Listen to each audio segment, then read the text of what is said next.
Ahora vamos a hablar, dentro de esta jornada, de tres temas muy interesantes. En primer lugar, cómo actúan los fármacos de la diabetes tipo 2. También vamos a hablar cómo cuidamos de los pies en la diabetes y la licenciada Graciela va a hablar de los mitos de diabetes. Para empezar,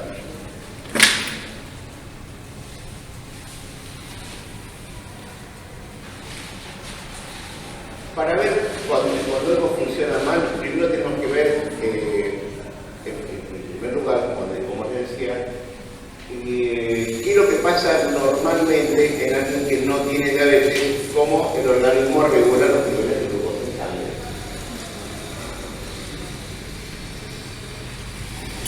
Entonces me gusta mucho moverme, bueno, vamos a ver.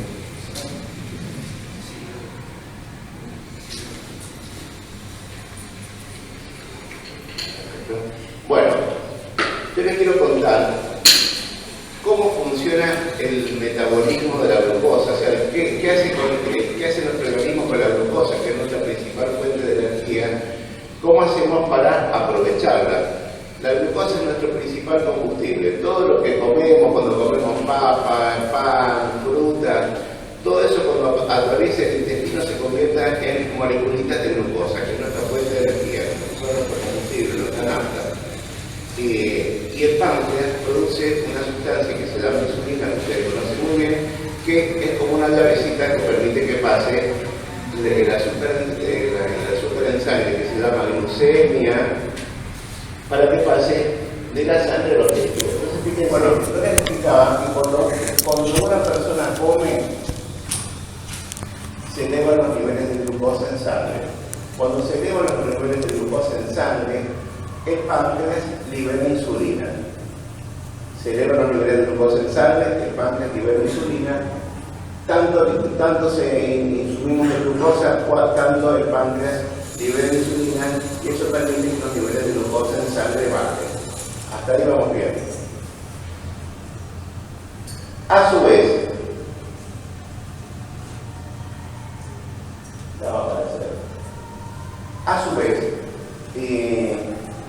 ¿qué pasa?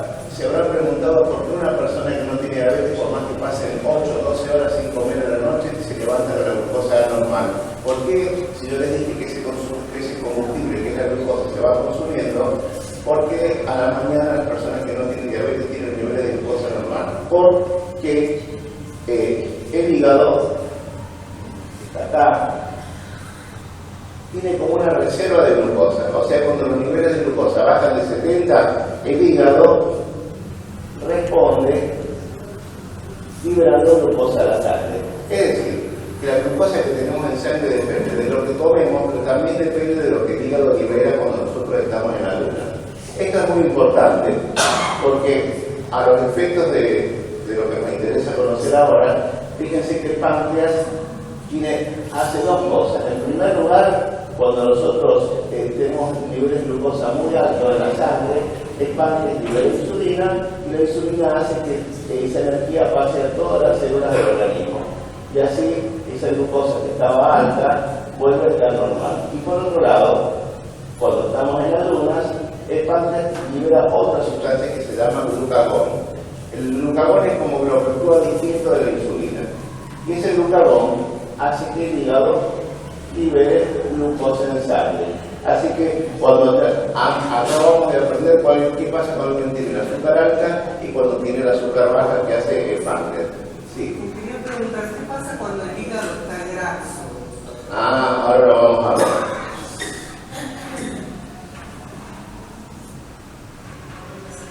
Entonces fíjense que para que el azúcar en forma de estos carboncitos pueda pasar de la sangre a los tejidos, a todo el organismo, esta azúcar tiene que estar unida a esta llave que es la insulina.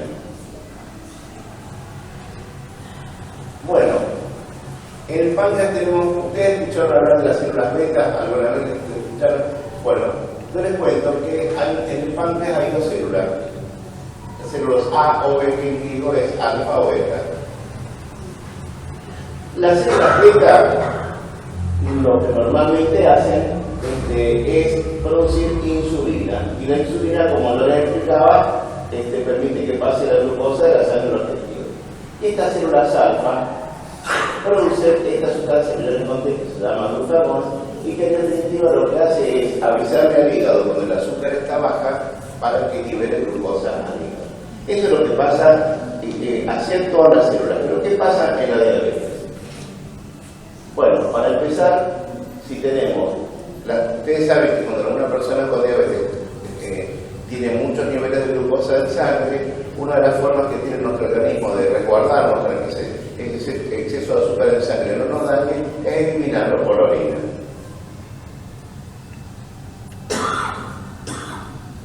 Bueno, ¿por qué aparece la diabetes tipo 2? Y ahora les voy a comentar, para empezar, ¿qué es esto de la diabetes tipo 2? Hay dos tipos principales de diabetes. La diabetes tipo 1, que son personas que tienen una ausencia total de estas células beta que producen insulina, y la diabetes tipo 2, hay pocas células beta, hay menos de estas células beta que producen insulina. Y esta disminución de las células beta es lo que produce la diabetes tipo 2. Pero cuando pasan los años, en las personas que tienen diabetes tipo 2, como se van adoptando las celulitas del páncreas, puede pasar que en algún momento estas personas también necesiten aplicarse insulina porque no la producen más. Es decir, que esas personas tienen diabetes tipo 2 insulino requirientes. ¿Sí? Lo importante es que tenemos que saber que siempre, en la diabetes tipo 2, siempre hay pocas celulitas beta. No se tiene, como siempre les digo, diabetes por comer mucho, sino todos los gorditos tendrían diabetes. Se tiene diabetes porque uno nace con una predisposición genética. Hay una cosa que yo les comentaba la vez pasada, que es la resistencia a insulina, que es cuando las celulitas reciben tanta energía y tienen tanta grasa adentro que no quieren recibir más, entonces empiezan a cerrar, a eliminar todas las cerraduras para que esa grasita no penetre más. ¿Sí? Es decir, que si no falla la célula beta no hay diabetes, no se tiene diabetes por comer mucho, porque si no, yo tengo 250 porque tuve un cumpleaños, fue el 25 de mayo, no. Siempre les digo que una persona que no tiene diabetes porque se come una torta de casamiento no va a tener entera, nunca va a tener la glucosa alta, porque mientras más come y más sube la glucosa, más insulina libera. Bueno, ¿y por qué tenemos más diabetes tipo 2? Porque esencialmente el aumento de la obesidad de la población tiene que ver con el aumento de la diabetes tipo 2. Fíjense que los norteamericanos, que están con verdecitos, desde el 75 a la fecha están cada vez más gordos. ¿Sí? Los japoneses, que son más austeros, que se cuidan más, que comen una manzanita, que qué sé yo, fíjense que prácticamente no aumentaron la obesidad a lo largo de los años. Los cubanos que tenían en el momento que estaban los rusos en Cuba, varían más o menos. Después se les fueron los rusos, se quedaron sin mucho para comer, le bajó bastante en nuestro país. ¿Qué pasó cuando empezamos a aumentar de peso? Fíjense, empezó a aumentar la diabetes. En el 2005 el 8,4% de la población, en el 2009 el 9,6% y ahora, en la última que se hizo en el 2013, el 9,8%. Es decir, que una de cada 10 personas mayores de 18 años en Argentina tiene diabetes. Y como yo les decía, la mitad de las personas que tienen diabetes no lo saben. Y de los que saben, solamente un 30% se trata porque dicen tengo diabetes nerviosa, tengo un poquito de diabetes, esas cosas que ustedes habrán escuchado y que no son reales. Bueno, fíjense que en Argentina, en el 2005, así estábamos con el sedentarismo. O sea, ahora en el 2013 somos más sedentarios que antes. Y obviamente, la gordura va de la mano de la diabetes en que tiene la predisposición. Es decir, fíjense cómo aumentó la obesidad, aumentó la diabetes. Y también, fíjense que dejamos de hacer actividad física, fíjense qué cosa. Una cosa buena que por lo menos comimos con menos sal, pero seguimos aumentando de peso, entonces sigue aumentando evitemos la diabetes la obesidad, más vamos a evitar. Si ustedes tienen diabetes tipo 2, sus hijos tienen un 25% de posibilidad de tener diabetes, pero si hacen actividad física y se cuidan, evitan un 60% que le aparezca diabetes por más que tengan la predisposición genética. Fíjate qué lindo que ves, cuando te pida tu nieto, tu sobrino, la PlayStation, dice, primero te voy a comprar la pelota. ¿Te gusta el Barcelona? Te voy a comprar la camiseta del Barcelona. ¿Ves? ¿Querés correr? Te pones en el Pellegrini y ponele Vicente López a las 3 de la mañana y vas a ver cómo va a correr. Ahí va a aprender a correr, ¿sí? Entonces, la diabetes tipo 2, lo que estamos hablando ahora, es el 90% de los casos de diabetes, constituye una epidemia, da problemas en la salud pública, pero lo que más nos interesa es que el diagnóstico precoz y el tratamiento oportuno a plazo previene las complicaciones. ¿Qué quiere decir esto? Si no tengo bien la glucosa, evito las complicaciones. Si ya tengo una complicación, la freno. Ese es el sentido de cuidarse de la diabetes. Y si yo tengo bien la glucosa, evito las complicaciones. No importa que tengo que tomar una pastilla, 7, 10 unidades de insulina o 5 unidades de insulina. Si lo tengo bien la glucosa, evito las complicaciones. Eso es importante que piense, porque hay gente que dice, bueno, si necesito insulina es que estoy peor. Si necesito más insulina, estoy más peor. No. Si yo necesito, yo tengo bien la glucosa, los niveles de glucosa, yo evito la complicación. Bueno, hiperglucemia. ¿Quién sabe qué quiere decir hiperglucemia? Creo que es cuando baja. No, eso es la hipoglucemia. La hiper, acuérdense de un hipermercado, por ejemplo, cuando estamos en un lugar grande, ¿sí? Entonces, la hiperglucemia es aumento de los niveles de glucosa en sangre. ¿Sí? Fíjense que a partir de lo que hemos aprendido, los aumentos de glucosa en sangre, depende de que el hígado libere mucho glucosa y que el músculo capte poco. Fíjense que la diabetes tipo 2, a diferencia de lo que aprendimos, las personas que tienen diabetes tipo 2 liberan más glucosa del hígado que la necesitan. El hígado es medio tonto, es bueno pero tonto. Se responde, libera más azúcar en un momento innecesario. Y el músculo, que es el que tiene que captar la energía, capta menos. Yo les cuento, este dibujito que está arriba lo vamos a hacer un poquito mejor acá. Lo que está en azul es cómo funciona el páncreas normalmente y lo que está en verde es cómo funciona la diabetes. Te lo voy a contar. En todas las celulitas del páncreas, que se llaman las células beta, hay como reservitas de insulina.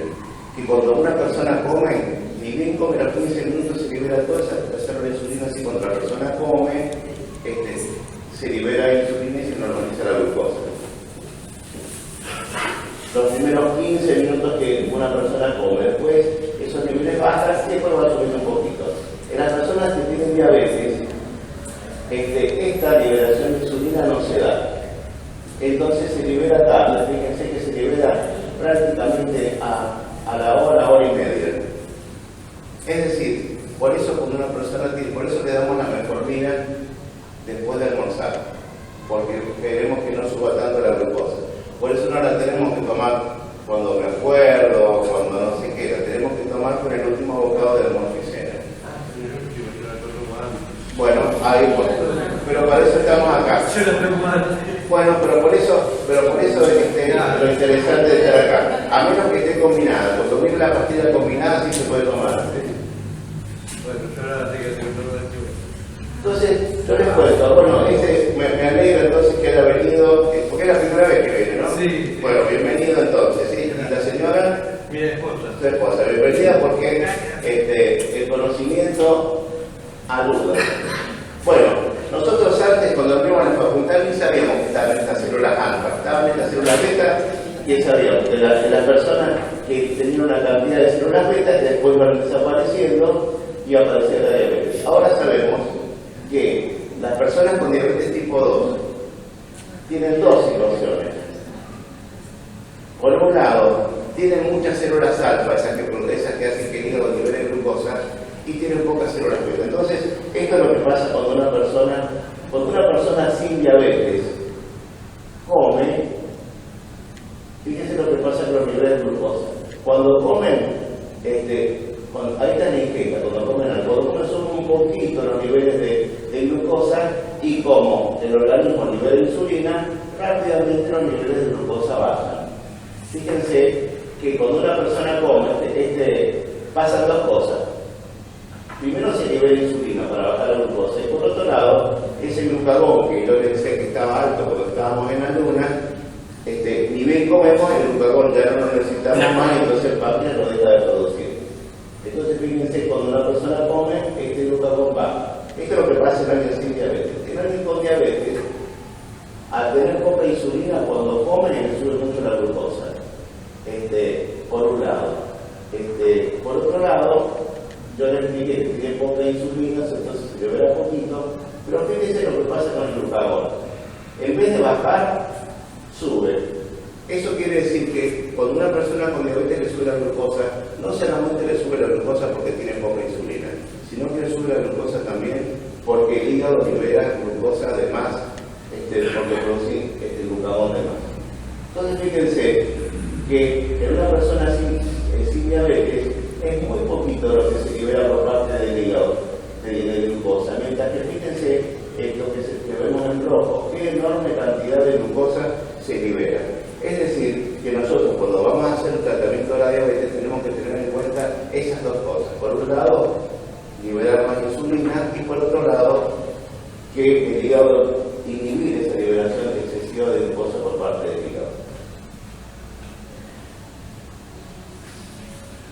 Entonces, yo les contaba que en la diabetes tipo 2 hay pocas células detrás de esas, ¿sí?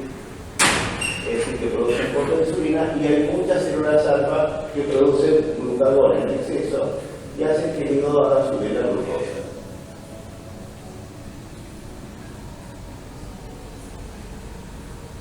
Pero hay otras cosas más que hace el organismo.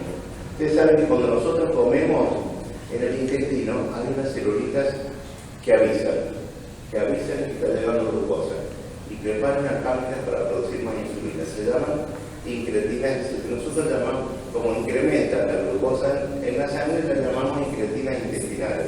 Es lo que por ahí quizás que esté tomando el Somaris o el Galbus, alguien está tomando el Somaris o Galbus. Bueno, el Galbus. Es decir, que el Galbus que ustedes están tomando tiene que ver con estimular esta situación. Se dio que cuando una persona sin diabetes le daban glucosa por sangre, le subía muy poquito los niveles de insulina en sangre, pero esto mismo acá abajo, cuando alguien le daba de comer a una persona sin diabetes la misma cantidad de azúcar, se elevaban mucho los niveles de insulina, ¿cuánto? Un 60%. Entonces se vio que estas incretinas intestinales también podían ser un mecanismo que nos podía servir para tratar la diabetes. Estas drogas que son nuevas, que tendrán 5 o 6 años, se están empezando a usar mucho a las personas con diabetes tipo 2. Fíjense, para repasar, todas las cosas que hacen que una persona con diabetes tipo 2 tenga el azúcar alta. En primer lugar, cosas que ya aprendimos, que el hígado libera mucha glucosa, que el páncreas produce poca insulina, que esta sustancia que acabamos de hablar, que son las incretinas, que da poco, que se destruye mucha grasa y aumenta la glucosa, pero también les cuento un nuevo autor de esto que está pasando. Normalmente el riñón se encarga de rescatar toda la glucosa. La glucosa es energía para nosotros, es algo muy importante. Entonces el riñón siempre, esa glucosa que se nos escapa la trata de agarrar, pero si hay mucha glucosa, el riñón no la puede, a través de la orina no la puede rescatar y se empieza a perder glucosa. ¿Qué pasa en las personas con diabetes tipo 2? Las personas con diabetes tipo 2, encima que tienen la glucosa alta, tienen muchos receptores de esta glucosa. O sea que recaptan más glucosa de la que tienen que recaptar y eso hace que también sube la glucosa. O sea que ahora aprendimos también que la glucosa en sangre no solamente sube porque hay poca insulina, hay mucho glucagón y el hígado libera glucosa, sino porque el riñón también capta glucosa de más.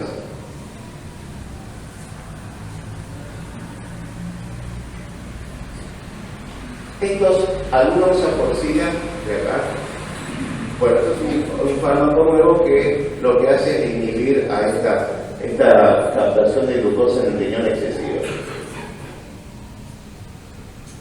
Lo que hace entonces es eliminar la glucosa en orina. Si bien te sube de 140 a 150 la glucosa, te la hace eliminar por orina. Esto es un fármaco de los más nuevos que hay. Ya hace un par de años se está usando en Argentina. Uno de los nombres es Forxiga, otro es Jardiance, otro es Invocana. Son las tres marcas de mecanismos parecidos. Sí. Y quería, si el Forxiga puede traer el hígado graso. No, porque el hígado graso tiene que ver con déficit de insulina. Cuando el organismo tiene poca insulina, un tipo de grasa que se llaman triglicéridos no se degrada. Y al no degradarse, esas moléculas bien cargadas de grasa hacen que se termine impactando en el hígado y produzca hígado graso. Un gran porcentaje de personas con diabetes tipo 2 tiene hígado graso. El hígado graso nosotros lo podemos frenar normalizando la glucosa, que a su vez normaliza los triglicéridos.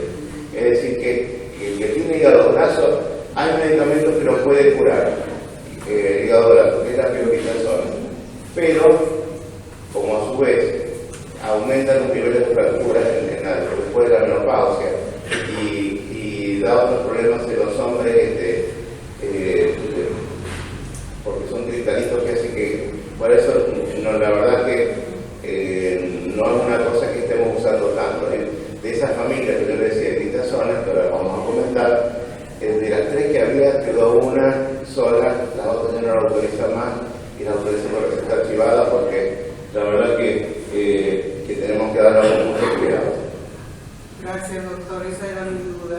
Bueno, ahora entonces, esto simplemente para mostrarle que las personas con diabetes tienen mucho más receptores de esto. Fíjense, eso ver los que no tienen diabetes y los que tienen diabetes en azul. Fíjense cómo tienen mucho más esos receptores que captan insulina. Entonces, para no perder de vista, simplemente ahora estamos desglosando la cosa, el tratamiento de la diabetes tipo 2 es primero lo que estamos haciendo ahora, educación. Porque si yo no sé por qué hago algo, lo voy a dejar de hacer.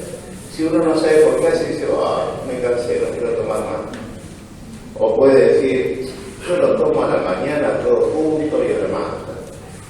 Entonces, justamente la idea de lo que estamos haciendo ahora, educarnos es saber por qué tenemos que tomar el medicamento en cada momento. Fíjense que dentro del tratamiento farmacológico hay medicamentos que podemos tomar en forma oral, que son inyectables, que no son insulina y insulina.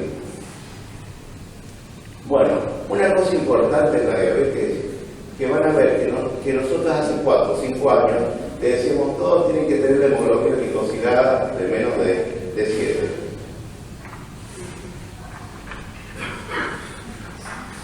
Pero ahora, los distintos consensos han visto que a veces toleramos los valores de hemoglobina glicosilada en los extremos de la vida un poquito más altos. ¿Por qué? Porque si una persona mayor quiero que esté tan estricto de los niveles de glucosa y por ahí es una persona que tiene osteoporosis, puede hacer una hipoglucemia y puede tener una fractura de cadera o un problema. Si lo doy a un chico muy chiquito, puede tener una hipoglucemia. Es decir que este consenso que se hizo ya hace 4 años entre la Sociedad Europea de Diabetes, la Sociedad Americana de Diabetes y aceptada por la Sociedad Argentina de Diabetes, nos da que los objetivos tienen que ser personalizados.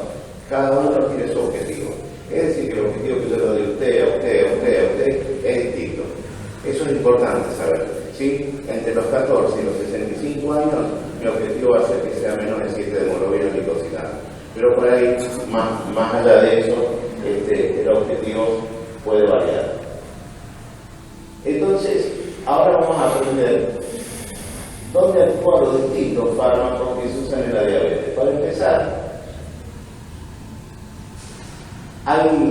fármacos que hacen que las poquitas celulitas de manga que quedan produzcan insulina por las que ya no están, que son la glibenclamida. ¿Alguien usa glibenclamida?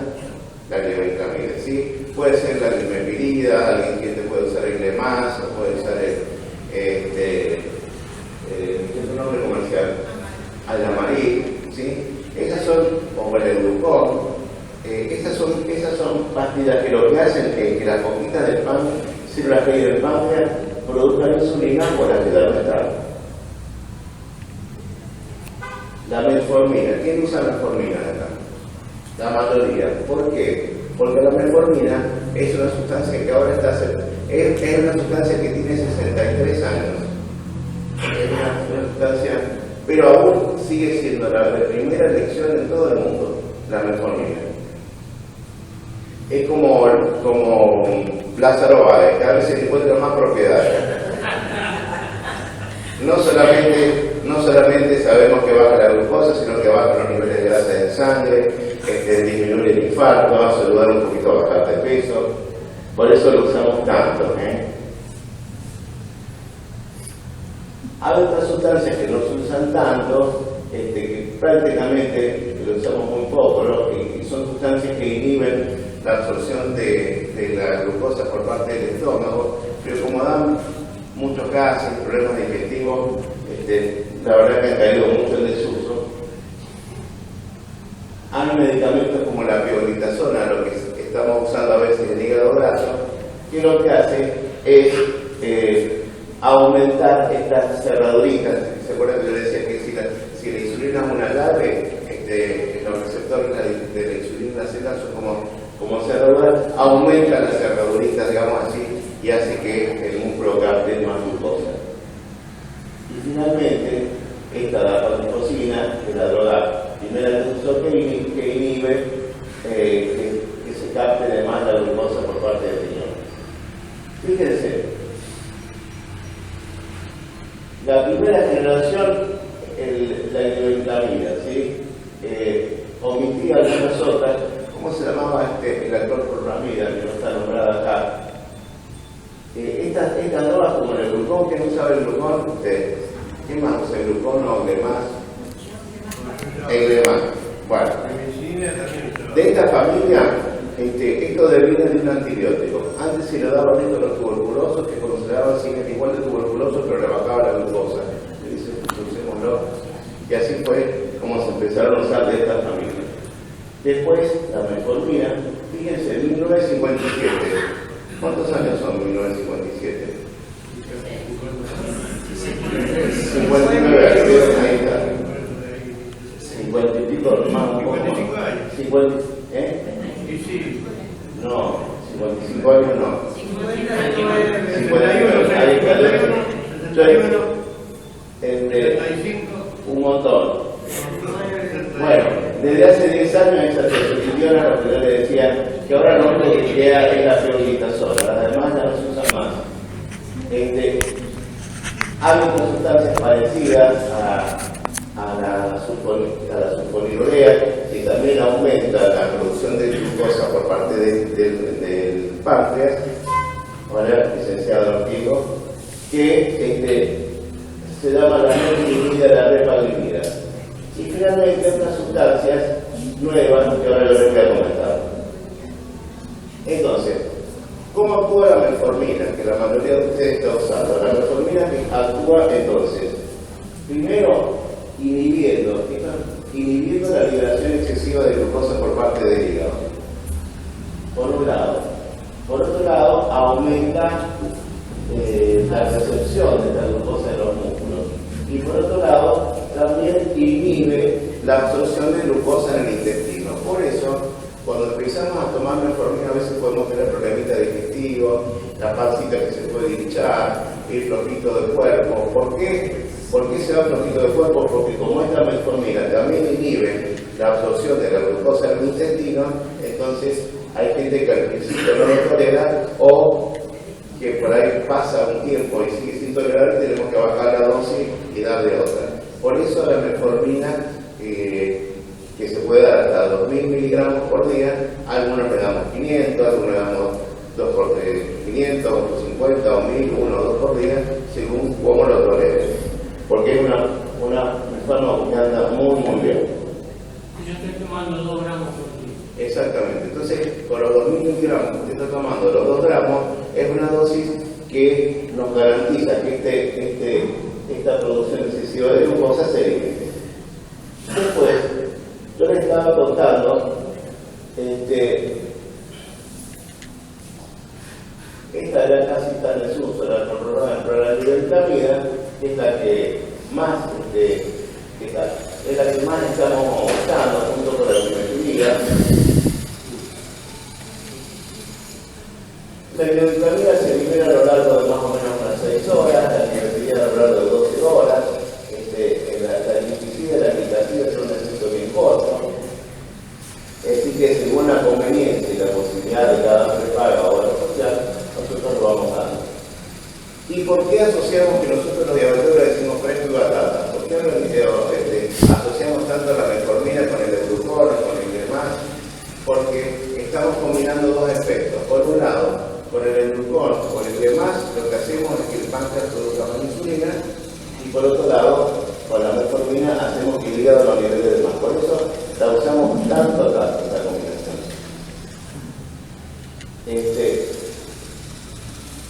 Se ve clarito porque yo si lo manejo, que lo rompito y ahí más o menos, no sé, no veo nada.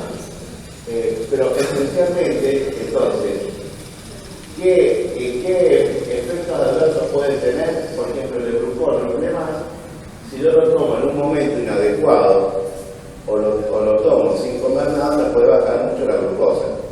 Mucha gente que se toma el glucón o el demás a la mañana, 10, 11 de la mañana empieza a marearse, a transpirar, no porque la droga no sirva, sino porque lo están tomando en un momento inadecuado. ¿Sí? Siempre repito que a veces en los prospectos que se traducen en Estados Unidos, les sale que los norteamericanos desayunan a las 6 de la mañana con huevos fritos, tocino, queso, chocolate, yogur. Y acá nos tomamos 2 mates y por ahí un par de Dorsatur, que nos da por no hacerle caso a la licenciada Gassini, nos comemos unos Dorsatur.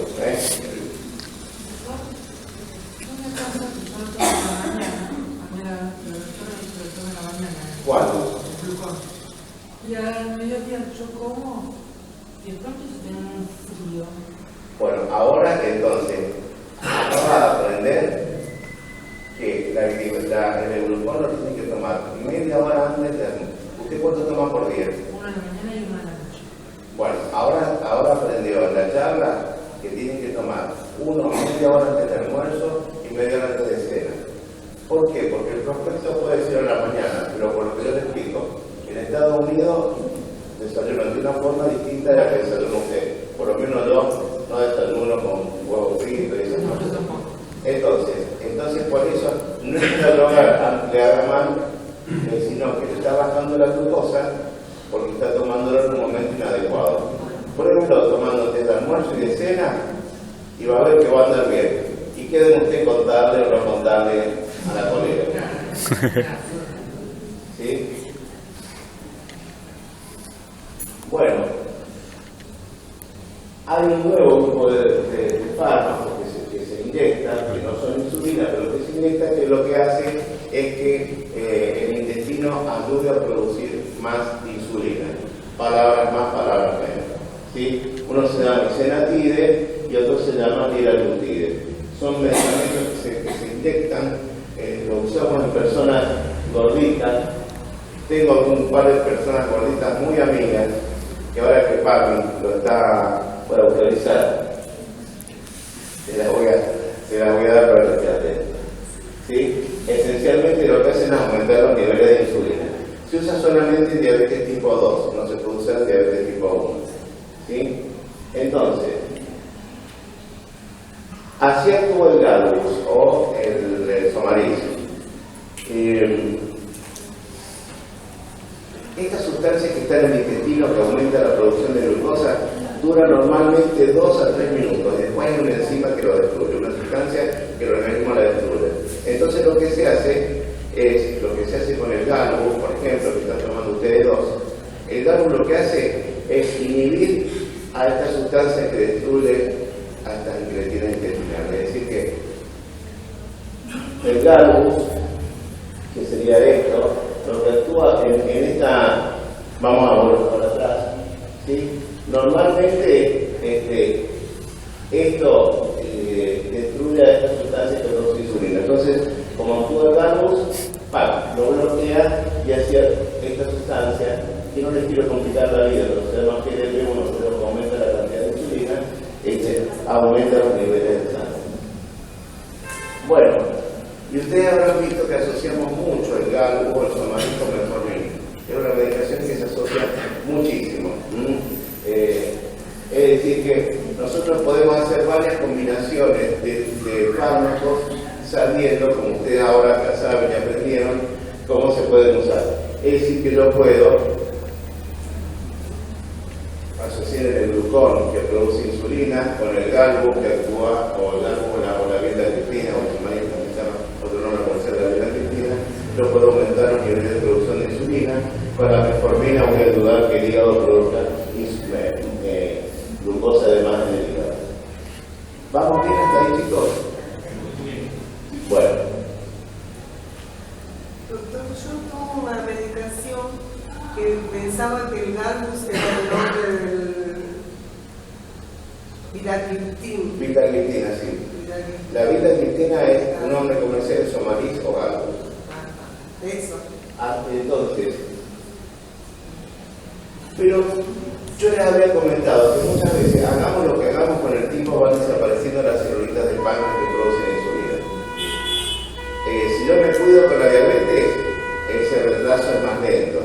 Si yo no me cuido y tengo alta la glucosa, ese deterioro de la función del páncreas es más rápido y llega un momento que las pastillitas no me sirven más.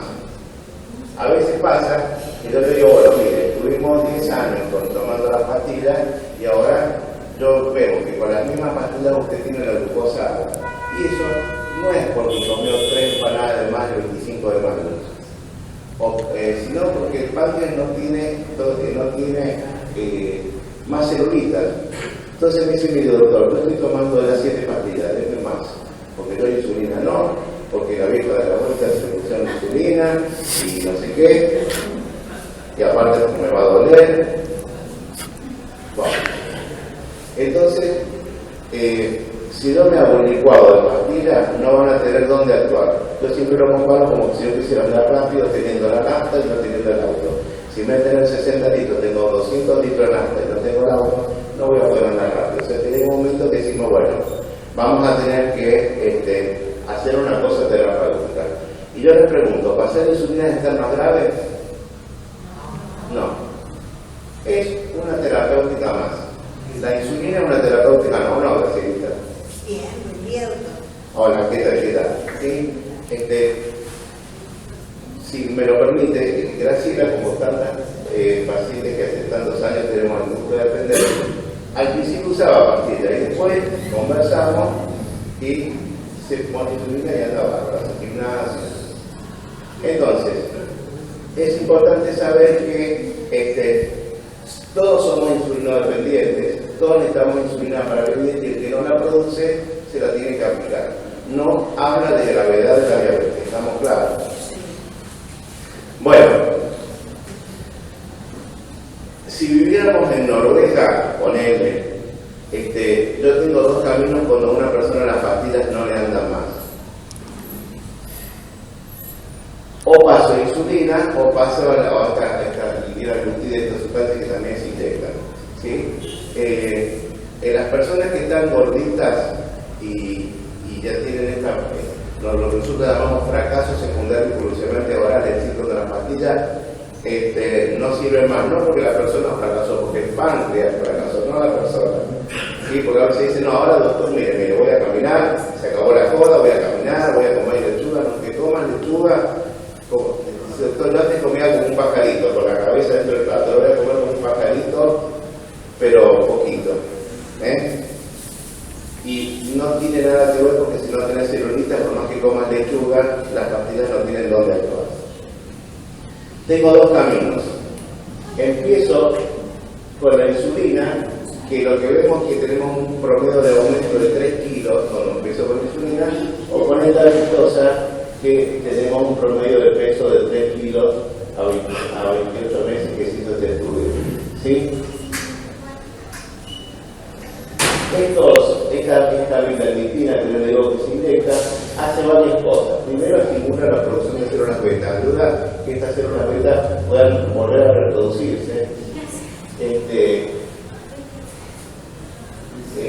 Disminuye estas células alfa que están de más. Y también inhibe el apetito. Por eso las personas que pasan a tomar esta sustancia vistosa a inyectarse bajan de peso porque disminuye el apetito. Ahora finalmente Pamela lo autorizó. Ahora que no le hace receta tantos muertos, ya tenemos un poco más de medicamentos para los que están sanos, para los que lo necesitan. Claro. Antes usábamos Pamela plata para mandarlo a los jubilados a Catamarca en verano y a Bariloche en invierno y llegaba a la mitad. Había menos jubilados y había más plata para repartir entre ellos. Ahora está esta posibilidad para los que vemos que la necesitan.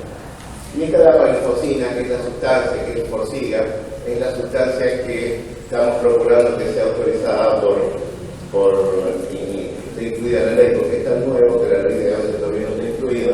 Estamos entrando así, y tomo uno por día, y lo que yo les explicaba que hace que ni bien sube la glucosa en sangre, lo puede orinar, se pierde casi 360 gramos de glucosa por día, entonces la persona puede bajar de peso también. Y toma uno por día. Entonces fíjense que esto existe. La verdad es que los que no están en la especialidad, por ahí estos fármacos son nuevos, no lo conocen, pero ustedes pueden decirle a su médico de cabecera o a mí o a la doctora que me estén tratando que sepan que esto existe. Obviamente, ni fumando lo peor lo vamos a conseguir por ahora por rodeado, pero bueno, lo que hoy es difícil, mañana es más fácil y hay posibilidades con descuento y un montón de cosas que tenemos posibilidad de ver. Bueno, pueden ingerir en cualquier horario. A la mañana, preferentemente.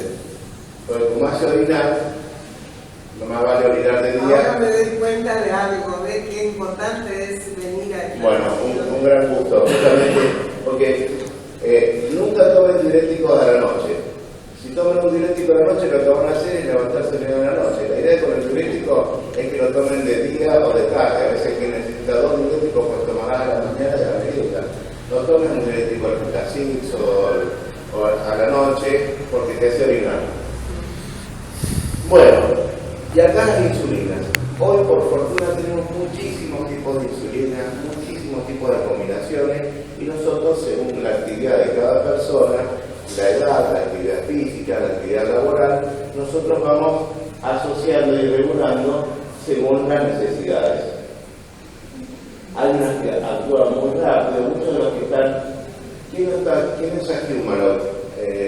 La insulina ultra rápido, o Novorapid, bueno, Novorapid o Apidra, son sustancias que actúan y desaparecen rápido. Después la insulina corriente o regular, es corriente.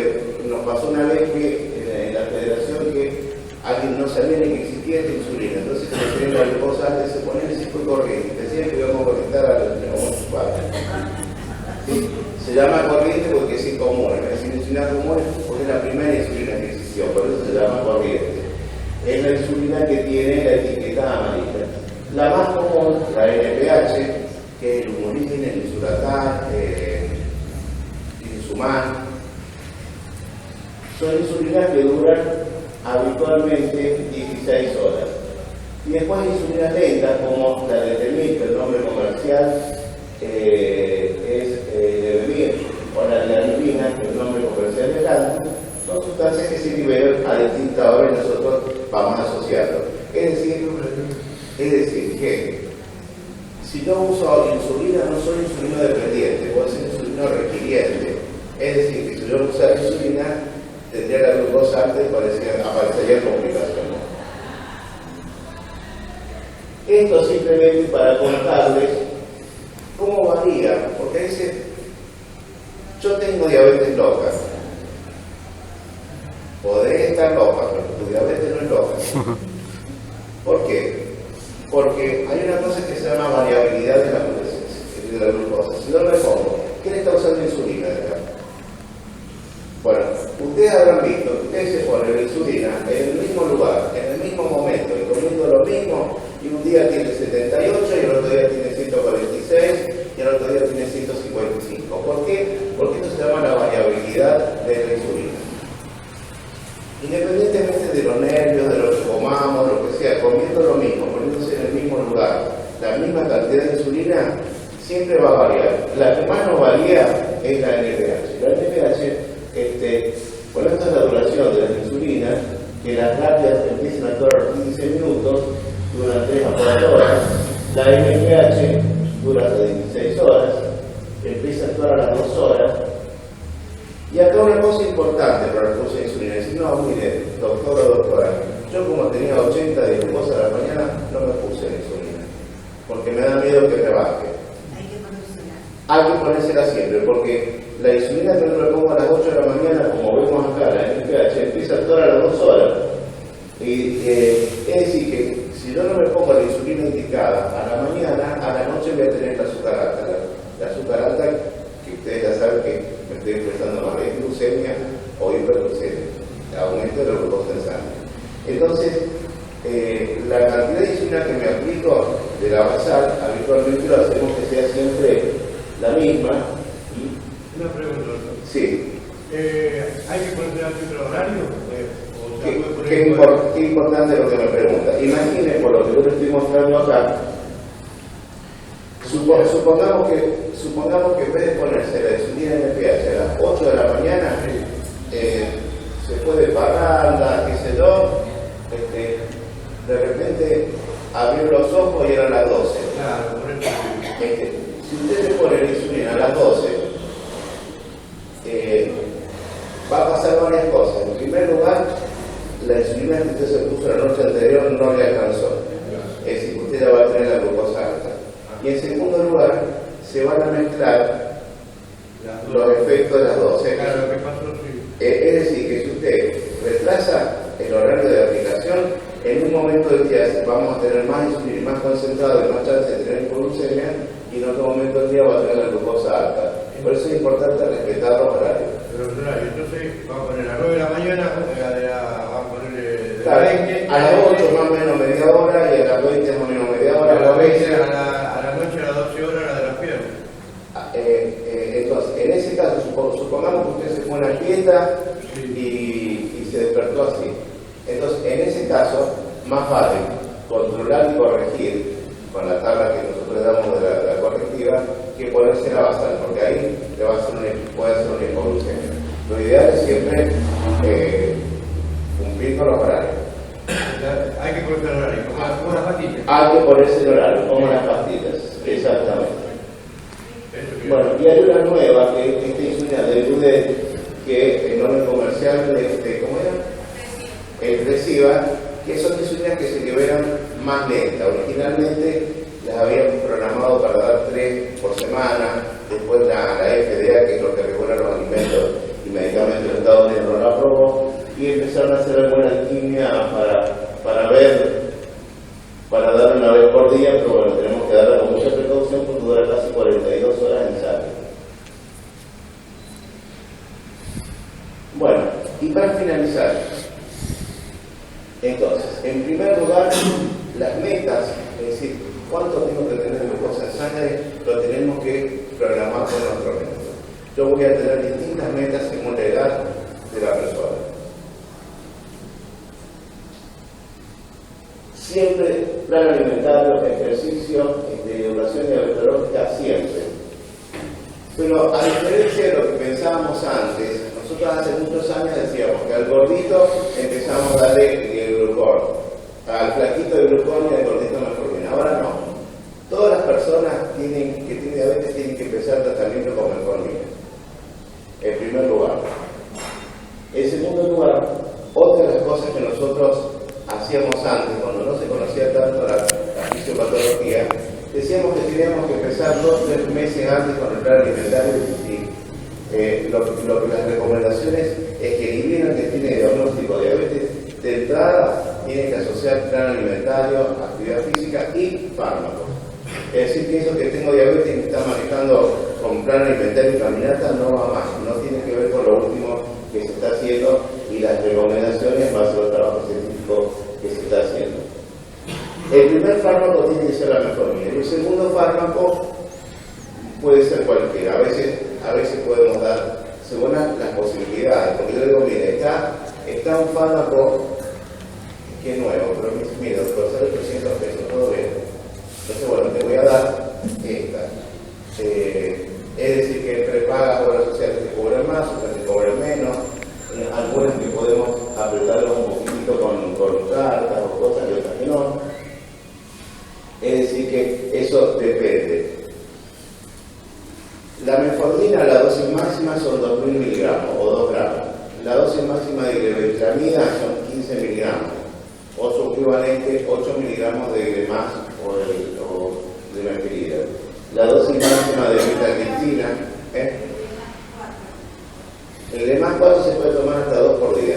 Si con 2 por día no anda, quiere decir que las posibilidades de ese fármaco en ese lugar ya no andan más.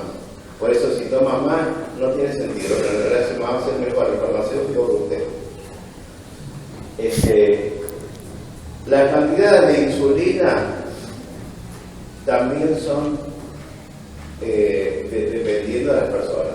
Nosotros acá no somos cada vez somos menos gorditos, parece, ¿no? Bueno, no sé, o capaz por comer mucho hidrato nos vamos a poner más gorditos, pero la realidad es que hay otros países como Estados Unidos que son tan gordos, pero tan gordos mal. Acá, pero en Estados Unidos tenés gordos mal de 160, 170 kilos, entonces tienen que darle cantidades tan industriales de insulina que están sacando el solvente para concentrarlo. Acá nosotros tenemos 100 unidades de insulina por cada mililitro, pero dice 100 U, los que usan insulina dice 100 U. ¿Qué quiere decir? Que en un mililitro yo tengo 100 unidades, pero ahora están haciendo, para los gordos de Estados Unidos, 300 o 500 unidades para no darle medio litro de líquido en la panza, pero por fortuna nosotros, entre que tenemos más conciencia y no sé, estamos comiendo con carne por distintas causas, no tenemos esta situación, ¿sí? Entonces, si bien la meta en algunos casos es menos de 6,5, eso depende mucho de lo que se trabaje con cada paciente, con cada persona. Bueno, muchísimas gracias.